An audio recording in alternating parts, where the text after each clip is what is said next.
Here is how to share your Discord profile link quickly. So first, go ahead and launch your Discord application on your mobile device and log into your specific account. After that, you need to go ahead and tap on your profile picture icon from the bottom right corner of your screen. From your profile page, tap on the gear icon in the top right to go to your settings. Then after scroll all the way down and go to the option of advanced, make sure that the developer mode is turned on. Now go back to your Discord homepage and find your profile. Open any server where your profile is visible and enter a text channel. Tap on your profile picture or username and then tap on the three dots in the top right corner.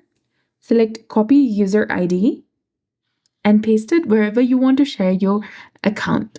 Anyone who clicks this link will be directed to your Discord profile. You also have the option to go ahead and copy the user name and paste it or share it to anyone, and they'll be able to find you on Discord by searching for your username and send your friend request or get connected to you.